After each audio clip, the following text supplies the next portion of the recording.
Price Lord. നിങ്ങളെല്ലാവരെയും blessed മോർണിംഗിലേക്ക് യേശുക്രിസ്തുവിൻ്റെ നാമത്തിൽ സ്വാഗതം ചെയ്യുന്നു.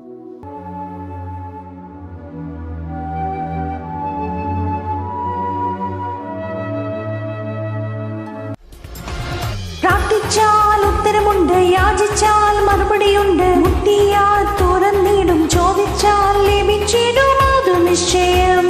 പ്രാർത്ഥിച്ചാൽ ഉത്തരമുണ്ട്, യാചിച്ചാൽ മറുപടിയുണ്ട്, മുട്ടിയാൽ തുറന്നിടും, ചോദിച്ചാൽ ലഭിച്ചിടും, അത് നിശ്ചയം. നിശ്ചയം നിശ്ചയം അത് നിശ്ചയം, വാക്കു പറഞ്ഞവൻ മാറുകില്ല.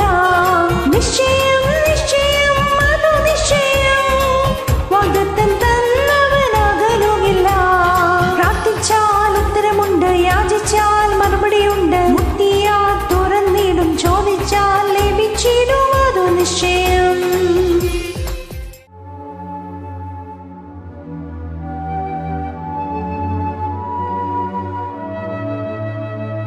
പ്രിയരെ, അനുഗ്രഹിക്കപ്പെട്ട ഒരു പ്രഭാതം കൂടെ നമ്മുടെ ജീവിതത്തിൽ അനുവദിച്ചു തന്ന വലിയവനായ ദൈവത്തെ നമുക്ക് ഒരുമിച്ച് ചേർന്ന് നന്ദി പറയാം. എത്ര പേർ പറയും, ഞാൻ നിന്നതല്ല, എൻ്റെ ദൈവം എന്നെ നിർത്തിയതാണ്. ഒന്നുകൂടെ പറഞ്ഞു കഴിഞ്ഞാൽ 2024 ജാനുവരി മാസം 13-ാം തീയതി വരെയും എന്നെയും എൻ്റെ കുടുംബത്തെയും പ്രത്യേകിച്ച് ഈ പകർച്ചവ്യാധിയിൽ നിന്ന്, അനേക പ്രതികൂലത്തിൽ നിന്ന്, പ്രതിസന്ധിയിൽ നിന്ന് കണ്ണിലെ കൃഷ്ണമണി പോലെ സൂക്ഷിക്കുകയും വിടുവിക്കുകയും ചെയ്ത വലിയവനായ ദൈവത്തിന് നന്ദി പറഞ്ഞുകൊണ്ട് ഈ പ്രഭാത ചിന്തയിലേക്ക് നമുക്ക് ഒരുമിച്ച് അടുത്തു വരാം. നിങ്ങളുടെ മേളിൽ പകരപ്പെടുന്ന അഭിഷേകം പുതിയ അവസരങ്ങളെ സൃഷ്ടിക്കും.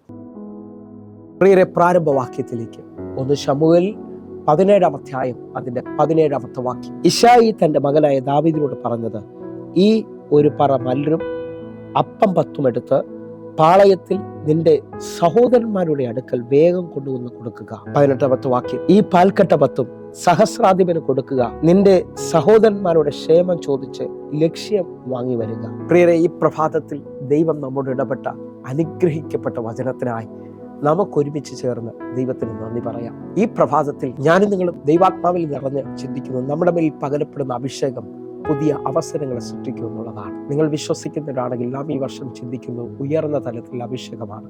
അഭിഷേകം നിങ്ങളുടെ ജീവിതത്തിനകത്ത് ഉന്നതമായ വാതിലുകളെ തുറക്കും. ഹല്ലേലൂയ. ഇതാ വചന പശ്ചാത്തലം എന്ന് പറയുന്നത്, ദാവീദിന് ഒരു അവസരം ലഭിക്കുകയാണ് തൻ്റെ സഹോദരന്മാരുടെ അടുക്കലേക്ക് ആഹാരം കൊണ്ടുപോകുവാനായിട്ട്. ഹല്ലേലൂയ. ദാവീദ് ആരാന്ന് ചോദിച്ചാൽ, ദാവീദ് ഒരു ഇടയ ചെറുക്കനാണ്. ഹല്ലേലൂയ. അപ്പന്റെ ഇളയ മകൻ. അവന് അപ്പന്റെ ആടുകളെ മേയ്ക്കുക എന്നുള്ളതായിരുന്നു അതുവരെയുള്ള ജോലി. എന്നാൽ ആ സമയത്ത് ഇസ്രായേൽ മക്കൾ വലിയ വെല്ലുവിളികളിലാണ് നിൽക്കുന്നത്. ഗോലിയാത്ത് ഇസ്രായേൽ മക്കളെ വെല്ലുവിളിക്കുന്ന അനുഭവത്തിലാണ് നിൽക്കുന്നത്. ആ സമയത്ത് തൻ്റെ സഹോദരന്മാരുടെ അടുക്കലേക്ക് ദാവീദിനെ ഇശായി അയക്കുകയാണ് അവരുടെ ആഹാരവുമായിട്ട് കൊണ്ടു ചെല്ലുന്ന സമയത്ത് കഴിഞ്ഞ 39 ദിവസങ്ങൾ ഇസ്രായേൽ മക്കളെ പേടിപ്പിക്കുകയും വിറപ്പിക്കുകയും ചെയ്യുന്ന ഗോലിയാത്തിന്റെ വെല്ലുവിളി ശബ്ദം ദാവീദിന്റെ ചെവിയിൽ കേൾക്കുകയാണ്. ആ കേൾക്കുന്ന അനുഭവത്തിലേക്ക് വരാം. 1 ശമൂവേൽ 17-ാം അധ്യായം അതിന്റെ 25-ാമത്തെ വാക്യം. ഇസ്രായേലിയർ വന്നു നിൽക്കുന്ന ഇവനെ കണ്ടുവോ? അവൻ ഇസ്രായേലിനെ നിന്ദിക്കുവാൻ വന്നിരിക്കുന്നു.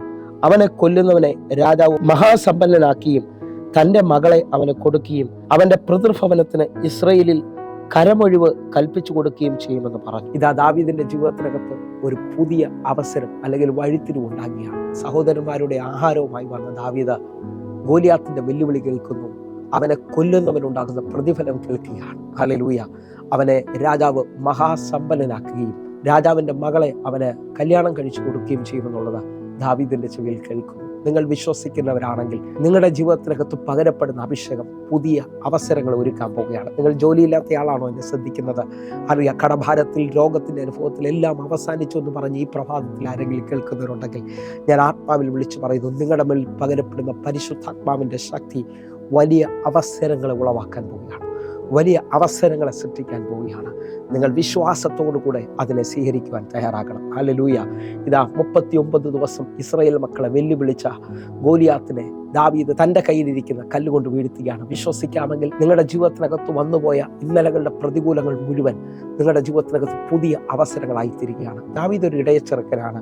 ദാവീദിന്റെ വീട്ടിൽ അല്ലെങ്കിൽ ഒരു വിശേഷ ദിവസത്തിൽ പോലും ദാവീദിനെ കാട്ടിൽ നിന്ന് വിളിക്കുവാനായിട്ട് അപ്പനോ തൻ്റെ സഹോദരന്മാരോ ആഗ്രഹിച്ചിരുന്നില്ല. ദാവീദിന്റെ വീട്ടിൽ ഹല്ലേലൂയ ദാവീദിൻ്റെ വീട്ടിൽ ശമൂവേൽ പ്രവാചകൻ വന്ന് മൂത്ത 7 മക്കളെയും നിർത്തി അഭിഷേകത്തിന് വേണ്ടി ഇവരെ തിരഞ്ഞെടുത്തു എന്ന് അപ്പനായി ഇശായി ചോദിക്കുമ്പോൾ ദൈവം പറഞ്ഞു, ഇവരെ ആരെയും തിരഞ്ഞെടുത്തിട്ടില്ല. നിങ്ങളൊന്ന് ആ ഭാഗം ശ്രദ്ധിച്ചാൽ അറിയാം, അപ്പനോ സഹോദരന്മാരോ ആ സമയത്ത് പോലും ദാവീദിനെ ഒഴിവാക്കിയായിരുന്നു. ഹല്ലേലൂയ. ഞാൻ ആത്മാവിൽ വിളിച്ചു പറയാം, ഇന്നലകളിൽ നിങ്ങൾ ഒഴിവാക്കപ്പെട്ട മേഖലകളിൽ, ഇന്നലകളിൽ നിങ്ങൾ തള്ളപ്പെട്ട മേഖലകളിൽ എൻ്റെ ദൈവം അഭിഷേകത്തിൽ നിങ്ങൾക്ക് പുത്തൻ അവസരങ്ങളെ സൃഷ്ടിക്കാൻ പോവുകയാണ്. നിങ്ങളെ കൂടാതെ ഇനി ആ പട്ടണത്തിൽ ഒന്നും സംഭവിക്കത്തില്ല. നിങ്ങളെ കൂടാതെ ആ ഭവനത്തിൽ ഇനിയൊന്നും നടക്കത്തില്ല. കാരണം നിങ്ങളുടെ വെളിയിൽ വെളിപ്പെടുന്ന അഭിഷേകം പുതിയ അവസരങ്ങൾ ഉളവാക്കുന്നതാണ്. ഈ പ്രഭാത സന്ദേശം നിങ്ങൾക്ക് വേണ്ടി സംസാരിക്കുമ്പോൾ ഇതിൻ്റെ 1 or 2 ഭാഗങ്ങൾ കൂടി ഞാൻ പ്രഭാത സന്ദേശമായി തുടർമാനമായി നിങ്ങൾക്ക് വേണ്ടി പങ്കുവയ്ക്കും.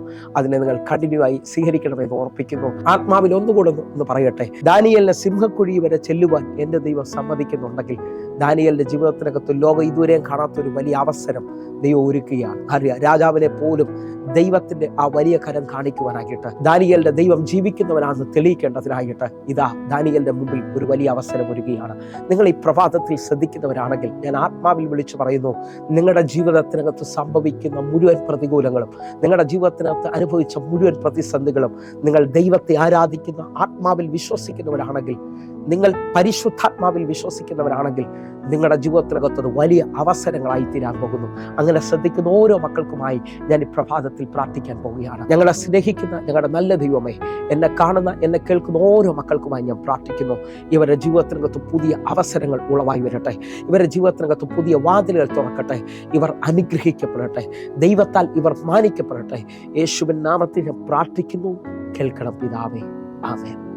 പ്രിയരെ, ഈ പ്രഭാത സന്ദേശം നിങ്ങൾക്ക് അനുഗ്രഹമാകുന്നുവെങ്കിൽ എന്നെ കേൾക്കുന്ന എന്നെ കാണുന്ന ഓരോ ദൈവമക്കളും യൂട്യൂബ് ചാനൽ സബ്സ്ക്രൈബ് ചെയ്യും, ഫേസ്ബുക്കിലേക്ക് ജോയിൻ ചെയ്യുകയും ചെയ്യണമെന്ന് ഓർപ്പിക്കുന്നു. അതേപോലെ എല്ലാ ദിവസവും വൈകിട്ട് 6 മണിക്ക് നമുക്ക് സൂമിൽ ആരാധന നടക്കുന്നു. നിങ്ങളെയും ക്ഷണിക്കുകയാണ്. ഈ കാണുന്ന നമ്പറിലേക്ക് വിളിച്ച് നിങ്ങളുടെ പ്രാർത്ഥനാ വിഷയം കൂടുതൽ വിവരങ്ങളും അറിയിക്കണമെന്ന് ഓർപ്പിക്കുന്നു. കർത്താവ് നിങ്ങളെ മാനിക്കട്ടെ. കർത്താവ് നിങ്ങളെ അനുഗ്രഹിക്കട്ടെ. God bless you. ആമേൻ.